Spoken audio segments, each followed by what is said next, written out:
My name's Charlie and I'm lead artist at Atomhawk. My name's Dan Gilmore and I'm the lead graphic and UI designer here. Hi, I'm Drew Whitmore. I'm art director here at Atomhawk. Hello, my name is Dario and I'm principal concept artist at Atomhawk.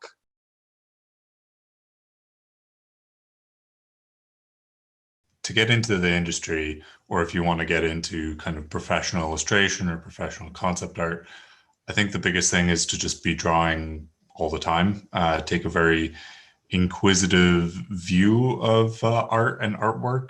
I don't really think there's one particular route that will guarantee someone, a job in any of those particular industries. There's quite some different avenues that you could take.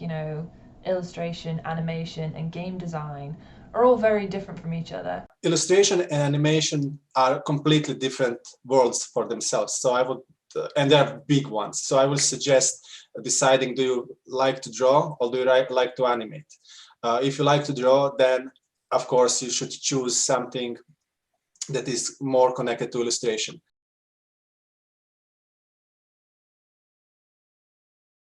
At A level, I think you can take like a fine art course or a graphic design course, and that will help.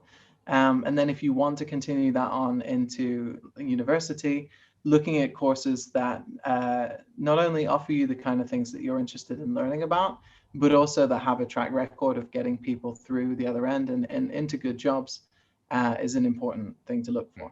The course that you choose doesn't really dictate whether or not you're going to become a concept artist or a 3D artist or, get into the games industry in general.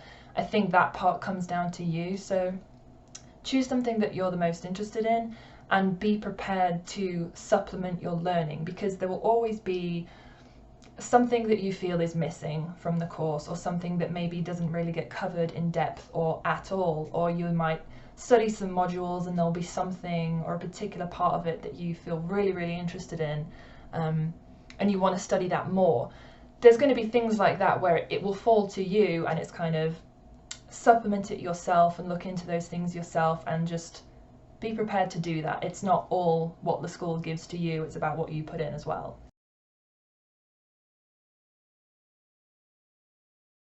It's good to know a lot of different skills, but I would recommend specializing. We tend to hire for specific abilities. If you are a 2D concept artist, we would probably be looking at someone as either a character artist or a environment artist.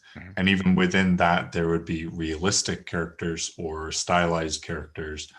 And if you focus on too many things, you might not have brought up that one thing to the point where you would be like, yeah, let's hire that person. I always suggest to people to specialize at the beginning, because if you have a lot of, let's say, illustration knowledge, it's easier for you to take that knowledge and put it into animation or 3D or whatever it may be. For me, I think I would rather see someone who was maybe really, really great at one thing and could kind of expand on that and could also work in some other areas, versus someone who can kind of do a lot of things but isn't particularly great at any of them, jack of all trades, master of none. Unless you know the area that you want to specialize in, it would be better to start with a course that offers a wide range and an ability to specialize later on. I think it's important when you're learning these skills to understand where your skills and where your specialty might fit into a wider team. And so having that exposure to different kinds of skills, even if you decide that they're not the skills that you want to specialize in, is really important.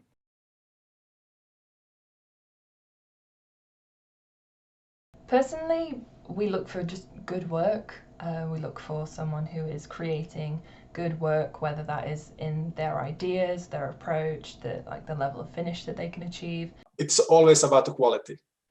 If your portfolio quality is high enough, anybody from any studio will take a look at it and think about how to employ that person. It's important that you demonstrate your skills and the range of skills that you have as accurately as you can. So if you're a character designer, if you enjoy that, you should have your portfolio made out of characters. If you like environments, if you like painterly style, if you like 3D stuff, you should keep your portfolio clean so you can sell your portfolio to future employers, so that future employer knows what he or she is hiring you for. Beyond that, it's really good to show some process. Like, it's really nice to see sort of, you know, the final finished result looking lovely, but it's great to see the thinking and the ideas and how someone got to that stage. And it's really great when you can see someone's ideas and the thinking there, kind of when that shines through in the work. That's like a big plus on a portfolio for me. If you have a particular specialty, it's really good to see how far you can take that. So a good example of that would be doing a range of different time scales, right? Showing designs that you've spent a little amount of time on and telling us how long you've spent on it, and then ones where you've spent a long time polishing it to see how far you can take something.